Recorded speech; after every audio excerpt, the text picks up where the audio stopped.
kita sebagai bangsa Indonesia dapat menerapkan nilai-nilai kebangsaan agar dapat menjalani kehidupan berbangsa dan bernegara lebih baik lagi menuju Indonesia lebih maju. Bagaimana bangsa kita untuk memperkecil korban dari COVID-19 ini ya.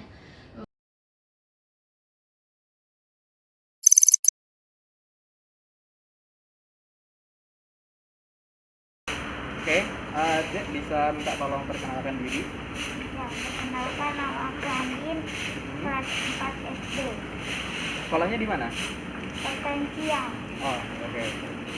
Eh, Pertama, Adek tahu nggak Pancasila ada berapa? 5. Coba sebutkan satu persatu. 1. Ketuhanan yang Maha Esa. 2. Kemanusiaan yang adil dan beradab. 3. Persatuan Indonesia. 4. Kerakyatan yang dipimpin oleh hikmah kebijaksanaan dalam permusyawaratan perwakilan. 5. Keadilan sosial bagi seluruh rakyat Indonesia. Oke, sekarang kita Adek tahu nggak kapan Indonesia merdeka? Tanggal berapa? Tahun?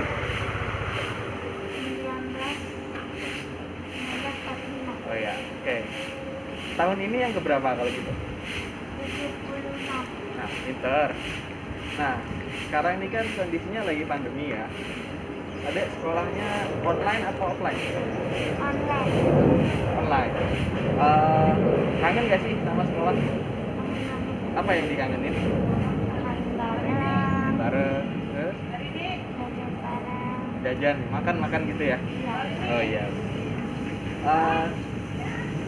Kan biasa hari Senin ada upacara ya.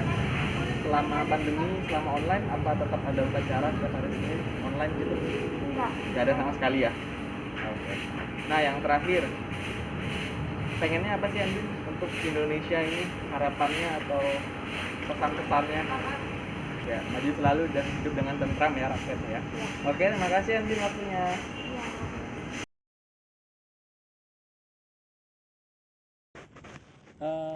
Assalamualaikum warahmatullahi wabarakatuh. Waalaikumsalam warahmatullahi wabarakatuh. Iya, perkenalkan di sini saya Ibnu Semantoro, Mas. Dari peserta Latsar angkatan 21. Di sini saya ingin mengajukan beberapa pertanyaan terkait wawasan kebangsaan. Sebelumnya mohon perkenalan dulu, Mas. Kenalkan, nama saya Muhammad Abdul Azam, umur 25 tahun, instansi di BMKG. Terkait wawasan kebangsaan, menurut Mas Azam itu apa yang Mas Azam ketahui mengenai wawasan kebangsaan? Kalau menurut saya sendiri, wawasan kebangsaan itu cara pandang kita sebagai bangsa Indonesia mengenai diri dan lingkungan dalam bermasyarakat dan bernegara sesuai dengan asas Pancasila dan Undang-Undang Dasar 1945. Kemudian dari Mas Azam itu kan sudah tahu mengenai wawasan kebangsaan. Kira-kira sampai sekarang ini Mas Azam sudah menerapkan wawasan kebangsaan atau belum ya? Oh, tentu sudah. Dari hal-hal yang kecil seperti taat beribadah sesuai dengan sila Pancasila pertama, menjaga lingkungan dengan tidak membuang sampah sembarangan, memakai produk-produk dalam negeri, serta bekerja dengan sungguh-sungguh. Hal yang kecil aja. Baik Mas, dalam menyikapi menurut Mas Azam itu bagaimana mengenai generasi muda sekarang ini terkait wawasan kebangsaan, Mas? Untuk generasi muda yang saya lihat dari mata saya masih terbilang kurang dalam wawasan kebangsaan. Itu dikarenakan masuknya budaya luar sehingga mereka terpengaruh dari budaya luar, sehingga nilai-nilai dari wawasan kebangsaan saya kira masih cukup kurang. Tapi saya harap generasi muda bisa belajar untuk lebih memahami nilai dari wawasan kebangsaan agar lebih mencintai negara sendiri. Tentunya kan kita punya harapan. Dari Mas Azam sendiri, bagaimana harapan Mas Azam terhadap bangsa Indonesia atau negara Indonesia ini untuk kedepannya? Tentu saja harapan saya agar Indonesia jauh lebih baik lagi dari sebelumnya, dan semoga kita bangsa Indonesia segera pulih dari pandemi COVID-19. Dan bertepatan dengan bulan ini kita hari kemerdekaan, ulang tahun ke-76, maka saya berharap kita sebagai bangsa Indonesia dapat menerapkan nilai-nilai kebangsaan agar dapat menjalani kehidupan berbangsa dan bernegara lebih baik lagi menuju Indonesia lebih maju. Indonesia tangguh, Indonesia tumbuh. Kalau begitu terima kasih Mas Ajam atas wawancara singkat pada sore hari ini. Tentunya kita berharap semoga Indonesia lebih baik dari sebelumnya, dan Amin. semoga Indonesia itu bisa cepat pulih dan sembuh dari pandemi COVID-19 ini. Amin. Sekian, terima kasih. Wassalamualaikum warahmatullahi wabarakatuh. Waalaikumsalam warahmatullahi wabarakatuh.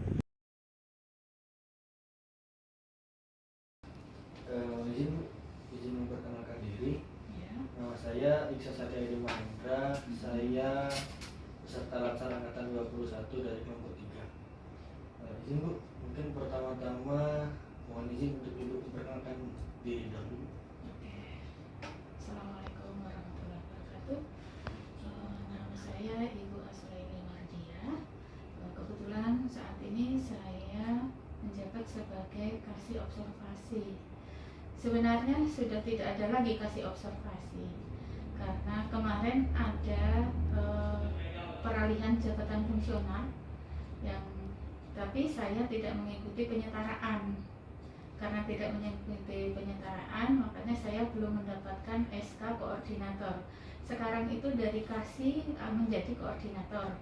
Karena saya tidak mengikuti penyetaraan, saya ikut uji kompetensi, makanya saya tetap menjadi kasih observasi. Sebutannya aja sebenarnya. Jadi sebenarnya saya juga sudah fungsional, dan kebetulan saya sudah fungsional di PMG Madya Ahli gitu ya. Itu untuk penjelasannya kenapa saya masih menjadi kasih gitu. Jadi nanti mungkin ada yang masih belum jelas lah, kenapa kok yang lainnya sudah koordinator kok ini masih jadi kasih gitu. Ya, oke. Itu saja. Terima kasih Bu. Ya. Mohon izin Bu untuk pertanyaan yang pertama, apakah Ibu pernah mendengar tentang wawasan kebangsaan? Pernah. Yang Ibu ketahui itu wawasan kebangsaan itu apa ya? Setahu saya ya, kalau wawasan kebangsaan itu adalah cara kita atau sebagai bangsa Indonesia di dalam memandang diri dan lingkungannya dalam mencapai tujuan nasional yang mencakup perwujudan Kepulauan Nusantara sebagai kesatuan Koleksosput dan Hankam yang berpedoman kepada Pancasila dan Undang-Undang Dasar Negara tahun 1945. Nah, mohon izin Bu untuk selanjutnya, Ibu kan di sini membawahi beberapa orang atau Ibu kan memiliki jabatan di instansi kita, khususnya di stasiun meteorologi Ciledug ini. Sudahkah Ibu menerapkan wawasan kebangsaan Bu? Nah, saya di sini membawahi observasi dan teknisi ini ya. Sudah. Contohnya yaitu mewujudkan pembangunan bangsa dengan cara belajar dengan giat. Nah, terus yang kedua mewujudkan sikap nasionalisme dan cinta tanah air. Yang keempat menghargai setiap perbedaan kebudayaan yang ada. Dan ini sudah sering terjadi juga di antara kita karena memang kita banyak orang, banyak watak, banyak perbedaan. Nah, di sana bagaimana caranya kita menyatukan perbedaan itu agar tetap tercapai tujuan dari operasional kita. Nah, itu contohnya ya. Terima kasih Bu. Sekarang untuk melihat ke generasi muda kita nih Bu. Menurut Ibu bagaimana sih Bu generasi muda kita ini melihat bagaimana wawasan kebangsaan mereka? Menurut saya itu generasi muda saat ini melihat wawasan kebangsaan itu sudah cukup baik. Hanya karena kita saat ini sudah ini ya, dalam perkembangan zaman dan teknologi beda dengan dulu ya, karena sekarang teknologinya lebih teknologi digital ya. Jadi pemahaman teman-teman generasi muda itu sebenarnya lebih maju. Tetapi di sana mereka lebih ini pemahamannya lebih mudah menerima ideologi atau budaya dari luar negeri daripada mendalami kebudayaan bangsa kita. Mungkin itu, tetapi itu pun tidak semua generasi muda ya, tetapi hanya memang ada beberapa generasi muda akan lebih ini mengikuti perkembangan zaman. Jadi banyak yang ikut-ikutan ya, seperti Valentine Day gitu. Sebenarnya itu kan tidak ada ya. Sebenarnya itu tidak ada di bangsa timur kita gitu. Tapi karena memang kecanggihan zaman gitu ya, teknologi, maka banyak generasi kita mengikuti hal-hal yang semacam itu. Itu contohnya. Berarti terkait juga sama globalisasi itu Bu ya. Betul. Nah, mungkin yang terakhir nih Bu, apa harapan Ibu melihat bangsa Indonesia yang sekarang itu, kira-kira harapan Ibu untuk bangsa Indonesia ke depannya gimana? Harapan saya sekarang ini harapan saya mengenai ini. Sekarang kita kan sedang pandemi ya. Bagaimana bangsa kita untuk memperkecil korban dari COVID-19 ini ya. Memang sih itu membutuhkan kesadaran dari masyarakat itu sendiri, bukan hanya pemerintah saja. Pemerintah sudah melakukan peraturan seperti PPKM, tetapi kalau seandainya warganya sendiri tidak mematuhinya juga akan sama. Nah, memang harus kita sama-sama, masyarakatnya juga pemerintahnya begitu. Ibu, pertanyaan saya sudah selesai. Terima kasih atas waktunya. Saya ucapkan assalamualaikum warahmatullahi wabarakatuh. Waalaikumsalam warahmatullahi wabarakatuh. Terima kasih. Terima kasih atas kesempatan yang diberikan. Dari beberapa narasumber yang kita wawancarai, tentunya dapat ditarik kesimpulan bahwa wawasan kebangsaan itu harus ditanamkan sejak dini, mulai dari mengenalkan sejarah bangsa sampai ideologi Pancasila. Kemudian wawasan kebangsaan itu dipengaruhi oleh lingkungan kerja dan lingkungan bermasyarakat. Kemudian dari wawasan kebangsaan itu kita akan tumbuh cinta kita terhadap negara ini, sehingga akan menciptakan nilai-nilai bela negara. Lalu bela negara itu tidak melulu tentang perang, tapi bela negara itu dapat kita lakukan dalam kehidupan sehari-hari, seperti membuang sampah pada tempatnya, melakukan kegiatan beribadah, bekerja sungguh-sungguh, dan bangga memakai produk lokal. Kemudian kita harus sepakati bahwa Pancasila itu sebagai ideologi kita.